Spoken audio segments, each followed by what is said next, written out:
Hello good morning बच्चा लोग। इस वीडियो में हम लोग आर्टिकल के बारे में पढ़ेंगे। तो देखिए, आर्टिकल्स ये वो वाले नहीं हैं जो कि अभी तक आप पढ़ते आ रहे थे आर्टिकल में ए एंड द। ठीक है, अभी तक जो आप पढ़ते थे आर्टिकल में ए एंड द, ये वो वाला आर्टिकल्स नहीं है ना। यहाँ पे आर्टिकल का मतलब है छोटा पैराग्राफ, ऐसे राइटिंग जैसा। ठीक है बच्चा, तो आगे देखिए हम पढ़ते हैं आर्टिकल के बारे में। एक जो आर्टिकल होता है, एक long formal piece of writing dealing with a particular issue, मतलब कि किसी मेन पॉइंट्स पे, किसी मेन इशू पे एक लॉन्ग पैराग्राफ लिखा जाता है। It is often divided into paragraphs, इसको कई पैराग्राफ में डिवाइड किया गया होता है। It may B reflective, descriptive, narrative, मतलब रिफ्लेक्टिव मतलब किसी चीज़ को हाईलाइट करने के लिए भी लिखा जाता है, कुछ चीज़ का वर्णन डिस्क्रिप्टिव के लिए लिखा जाता है ना, कुछ इमेजिनेशन किसी चीज़ की होती है उसके बारे में लिखा जाता है। In order to write an effective articles one need a lot of practice, a high degree of creativity and a wide range of वॉलेंट्री बिसाइड फैक्चुअल नॉलेज, मतलब कि कोई भी व्यक्ति को आर्टिकल लिखने से पहले उसको काफ़ी उसकी प्रैक्टिस अच्छी होनी चाहिए, उसकी क्रिएटिविटी बहुत हाई डिग्री की होनी चाहिए, वोकैबुलरी वगैरह बहुत स्ट्रॉन्ग होना चाहिए।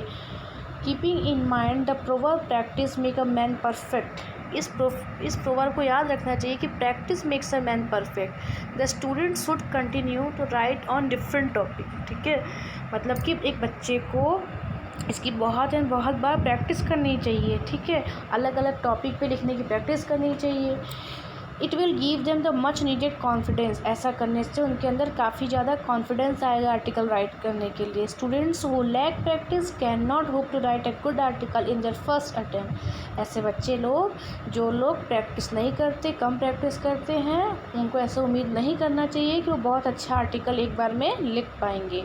A good command over language, ऐसा व्यक्ति जिसका लैंग्वेज पर अच्छा कमांड होता है वही आर्टिकल को अच्छे से लिख सकता है, और अच्छा आर्टिकल ही मतलब कि आप लिखने के बाद सेटिस्फाइड भी हो सकते हैं और दूसरों को सेटिस्फाइड भी कर सकते हैं और दूसरों को इंटरेस्ट भी दे सकते हैं कि आप कोई आपके आर्टिकल को, लिखे हुए आर्टिकल को रीड करें। ठीक है, तो आर्टिकल को राइट करने के लिए, बनाया करने के लिए, पढ़ने के लिए कुछ गाइडलाइंस होते हैं। तो सबसे पहले देखिए यहाँ पे है टाइटल।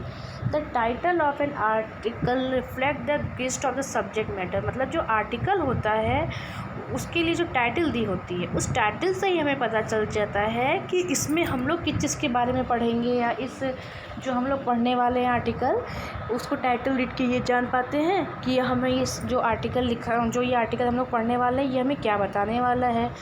तो it should be short, precise, catchy. It may be, मतलब जो टाइटल होता है वो काफ़ी इसको शॉर्ट रखना चाहिए, मतलब इस तरीके से रखना चाहिए कि टाइटल को रीड करते ही सामने वाले को समझ में आ जाए कि आप किसके बारे में बताने वाले हैं। ठीक है, फिर बॉडी का मतलब क्या है। The body of the article should consist of 3 parts.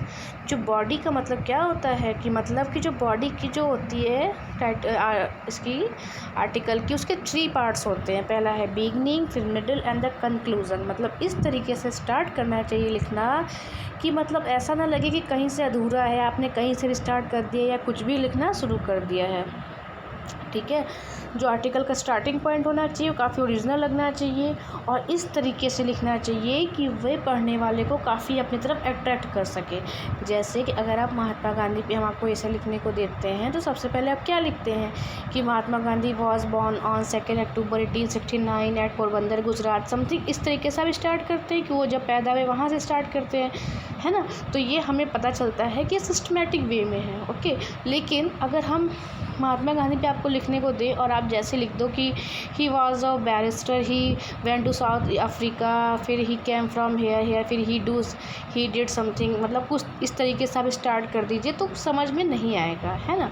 तो उसी को कहते हैं कि एक तरीके से लिखना चाहिए कि स्टार्टिंग पॉइंट में पहले हर चीज़ों को इंट्रोडक्शन की तरह समझा देना चाहिए, बता देना चाहिए, फिर मेन अपना जो मेन पॉइंट है उसको बीच में, मिडिल में रखना चाहिए और लास्ट में कंक्लूज़न लिखना चाहिए। कंक्लूज़न मतलब क्या होता है, किसी चीज़ का निष्कर्ष समझ लीजिए। ठीक है, अंत में आपके जो पॉइंट्स और व्यू हैं उसको रखे जाते हैं। ठीक है, फिर क्या है, फिर यहाँ पे देखिए है purpose of writing an article, और मतलब जब आप टाइटल उसका लिख दीजिए, मान लीजिए अगर आपने टाइटल ऊपर लिख दिया है तो टाइटल के अकॉर्डिंग ही आर्टिकल राइट डाउन करना चाहिए, ताकि सामने वाले को ये ना लगे पढ़ने पे या आपके टीचर को कि आपने टाइटल तो कुछ लिखा है और अंदर कंटेंट कुछ और डाल दिया है। मतलब कहने का है कि पर्पस क्या है लिखने का, क्यों लिख रहे हैं आप आर्टिकल, ये हमें टाइटल से समझ में आना चाहिए और टाइटल को पढ़ने के बाद आपके कंटेंट में भी ये चीज़ें होनी चाहिए। फिर क्या है यहाँ पे प्रोस्पेक्टिव क्या है, reader. Before writing an article you should keep in mind the readers from whom you are going to write. Consequently, your article should cater to the sensibility, capability and intelligence of the reader. A good article should be intelligible and comprehensible.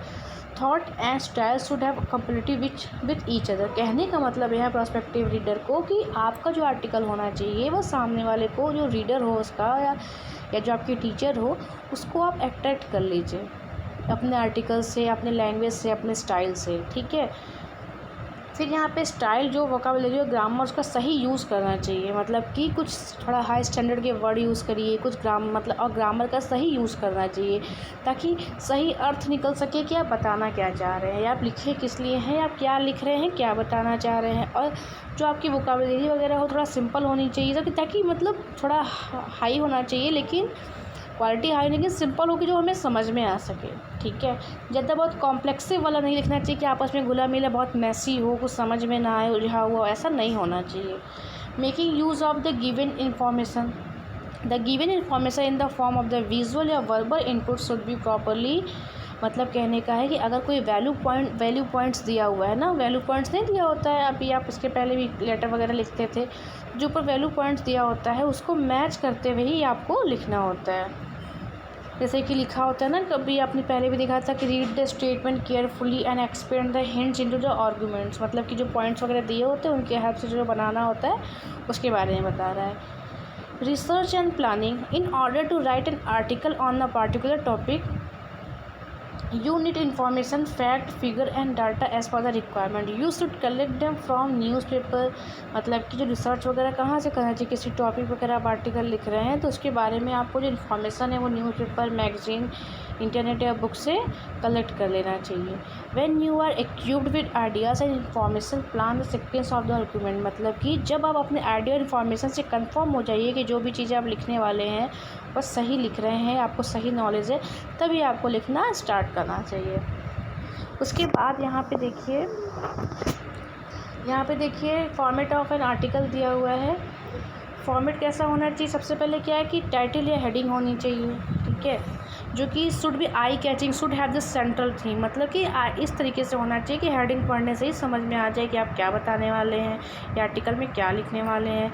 Introduction होता है तो topic should be put in perspective, draw readers attention. मतलब कि ऐसा होना चाहिए topic की जो काफ़ी मतलब लगे कि हाँ आर्टिकल लिखा गया किसी टॉपिक, मतलब किसी भी चीज़ को उठा के जो भी आपका मन करे उस टॉपिक में मत लिख दीजिए। और रीडर जो पढ़ने वाले जो हों या जो चेक करने वाले हों, या टीचर हो चाहे सामने वाला कोई भी, उसका अटेंशन ड्रॉ करना चाहिए, मतलब अपनी तरफ ले लेना चाहिए। ठीक है। और गिव सम स्टार्टलिंग फैक्ट, मतलब थोड़ा कुछ फैक्ट वगैरह, प्रोवर्ब वगैरह भी उसमें ऐड करना चाहिए। फिर है exposition of the topic. Spell out the various aspect of the topic, merit, demerits, cause. मतलब कि आपको अपने आर्टिकल्स में किसी चीज़ के गुड अगुड, कॉजेज़ मतलब कारण, उसका प्रभाव, उसका एडवांटेज, लाभ, हानि सब बताना चाहिए। ठीक है। फिर है ये वाइंडिंग अप, मतलब इंक्लूड ओपिनियंस, कमेंट, क्रिटिसाइज। मतलब कि अपना ओपिनियन, कुछ कमेंट्स वगैरह भी इसमें ऐड करना चाहिए, कुछ क्रिटिसिज्म्स को भी उसमें ऐड करना चाहिए। कंक्लूज़न क्या होता है, कंक्लूज़न में हम करते हैं कि कंक्लूड सजेशन के साथ रखते हैं कि क्या सजेशन आप दे रहे हो, क्या आपकी उम्मीद है, या क्या लोगों को वार्न कर रहे हो इस तरीके से। फिर name of the writer, it may be given immediately after the heading. लिखने के बाद एज ए हेडिंग, मतलब कि हेडिंग के बाद कब लिखना चाहिए, हेडिंग के बाद नेम लिख देना चाहिए। यूज़फुल टिप्स यहाँ पे कुछ दिए हुए हैं, साथ में ये भी देख लेते हैं। Use short grammatically correct sentence, छोटा यूज़ करिए लेकिन ग्रामेटिकली करेक्ट हो सेंटेंस। वैरायटी ऑफ सेंटेंस का यूज़ करिए, थोड़ा अपने आप को क्रिएटिव और इमेजिनेटिव बनाइए, कि सोच के, विचार के, अच्छी चीज़ों का यूज़ करिए। सही वर्बल और विजुअल इनपुट गिवन, मतलब कि जो पॉइंट्स आपको दिए गए हों, जो वर्बल या विजुअल पॉइंट्स दिए गए हों, उसको यूज़ करके बनाने के लिए उसका सही यूज़ करिए। फिर देखिए यहाँ पे हम दो आर्टिकल्स का सॉल्व एग्जांपल देखते हैं। पहला है यहाँ पे कि मान लीजिए आप रवि हैं या रवीना हैं, sports secretary of A school, आपके स्कूल के स्पोर्ट्स सेक्रेटरी हैं। राइट एन आर्टिकल 100 से 150 वर्ड्स में आपको लिखना है किस टॉपिक के बारे में? Importance of outdoor games in the life of teenager. Importance क्या है आउटडोर गेम्स का? एक टीनेजर, एक मतलब टीनेजर समझते हैं आप लोग की जो एज होती है उसको टीनेजर्स कहते हैं, जो 18 तक की एज होती है उसको, ठीक है। वैल्यू पॉइंट्स में दिया हुआ है कि outdoor games like hockey, football, मतलब आप पहले बताएंगे कि आउटडोर गेम्स होता कौन कौन सा है, फिर क्यों बहुत ही ज़रूरी है चीज़ों के लिए, टीनेजर्स के लिए, ठीक है। Health fight obesity and other element, मतलब कि किसमें फिर बताएंगे कि आपको मोटापे से बचाता है ना, तो जो फैट वगैरह लोगों के जम हो जाती है उससे बचाता है। रिलीव स्ट्रेस एंड टेंशन से आपको रिलीव करता है, मतलब कि बचाता है, मुक्त करता है, आराम देता है। माइंड हेल्दी रहता है और बॉडी भी हेल्दी होती है। तो यहाँ पे देखिए लिखा हुआ है, जैसे कि बताया गया था कि इम्पॉर्टेंस ऑफ आउटडोर गेम, जैसे ही हेडिंग लिखो उसके तुरंत ही बाद आपको लिख देना चाहिए अपने नाम के बारे में। जैसे कि किसने लिखा है, रवि ने लिखा है कि स्पोर्ट्स सेक्रेटरी है, तो टाइटल के तुरंत बाद उसने हेडिंग के बाद ये चीज़ लिख दिया है। ये देखिए यहाँ पे बता रहे हैं इंपॉर्टेंस के आउटडोर गेम्स के बारे में कि कैसे आउटडोर गेम्स क्या इंपॉर्टेंट है हमारी बॉडी के लिए, हमारी माइंड के लिए, और जिस तरीके से फिजिकल एक्सरसाइज होती है उसके हमें मेंटली रिलीफ मिलता है उससे। और इसमें देखिए बताया इन्होंने कौन कौन से मतलब आउटडोर गेम्स होते हैं, ठीक है। और ये बहुत मतलब कि बेस्ट वे होता है अवॉइड करने के लिए डलनेस को, मतलब कि जो बहुत लेजी होते हैं, डल होते हैं, मोटापा जिसको होती है, उन चीज़ों को ये क्या करता है, मतलब बचाता है उन चीज़ों से। और कि मतलब ये भी बताना है आपको, बीच बीच में बता सकते हैं कि जैसे कि ये जो लोग आजकल के बच्चे हैं मोबाइल में इतना बिज़ी हो गए हैं, जो टीनेजर्स हैं वो खेलना कूदना नहीं चाहते, मोबाइल में ही ज़्यादा बिज़ी रहते हैं ना, और मोस्टली अपना टाइम जो वेस्ट करते हैं कंप्यूटर पे, गेम पे या मोबाइल मैसेजेस पे वगैरह करते हैं। तो वो आप रिक्वेस्ट करोगे बच्चों से कि आप लोग पार्क में आओ, खेलिए, खेलने से आप स्वस्थ रहेंगे, माइंड फ्रेश रहेगा, नए नए दोस्त बनेंगे, नई चीज़ों को सीखेंगे, ठीक है। तो यही सब यहाँ पे देखिए बताया गया है। इसके बाद है यहाँ पे देखिए सेकंड भी देख लेते हैं। यू आर प्रतिभा या राहुल, मान लीजिए आपका नाम प्रतिभा या राहुल है, क्लास 10 के स्टूडेंट हैं, तो आपको एक आर्टिकल लिखना है कि effect on the students of too much of television, क्या प्रभाव पड़ता है, मतलब बच्चों पे क्या प्रभाव पड़ रहा है अधिक से अधिक समय टेलीविज़न को देने का। आपके क्लू क्या होंगे? इंक्रीजिंग एडिक्शन मतलब होता है आदत या लत। ईजी अवेलेबिलिटी मतलब होता है अवेलेबल, जानते हैं ना आप, तो अवेलेबिलिटी मतलब होता है उपलब्धता। निगलेक्ट ऑफ स्टडीज़, पढ़ाई को लोग निगलेक्ट कर रहे हैं। ड्रॉप इन एकेडमिक परफॉर्मेंस, मतलब कि लोगों का जो पढ़ाई के प्रति रुझान है, जो रिज़ल्ट आ रहा है वो काफ़ी ड्रॉप होता जा रहा है, कम होता जा रहा है। और पुअर फिजिकल और मेंटल हेल्थ है। तो यहाँ पे देखिए उसके बारे में बताया गया है। मान लीजिए प्रतिभा थी, तो प्रतिभा ने अपना नाम नीचे राइट डाउन कर दिया है, आप भी अपना नाम यहाँ लिख दीजिएगा। तो television is undoubtedly the most popular electronic gadget है, ठीक है, बच्चों के लिए, है ना। तो living aside the children, the मतलब कि आजकल के देखिए पेरेंट्स सोचते हैं कि बच्चे टीवी देख रहे हैं तो उनको छोड़ देते हैं अकेले, ऐसे ही छोड़ देते हैं कि वो सीख रहे हैं, कर रहे हैं। Even the old person have become addicted, और इवन बच्चे ही नहीं, जो बूढ़े आदमी हैं, जो बुज़ुर्ग हैं, वो लोग भी टीवी की उनको आदत लगती जा रही है ना। इंटरटेन लोगों को करता है टीवी। लेकिन देखिए इसके जो टीवी का क्या है, बच्चों पे गलत प्रभाव भी पड़ रहा है। वो अपने टाइम को अधिक से अधिक टाइम को टीवी देखने में, कार्टून देखने में व्यस्त रखते हैं ना, पढ़ाई से काफ़ी दूर होते जा रहे, किताब कॉपी से नहीं पढ़, मतलब किताब कॉपी नहीं उठाते कि हाँ वो पढ़ाई करें, लेकिन मोस्टली टाइम टीवी देखने में, वीडियो गेम देखने में लगे रहते हैं, ठीक है।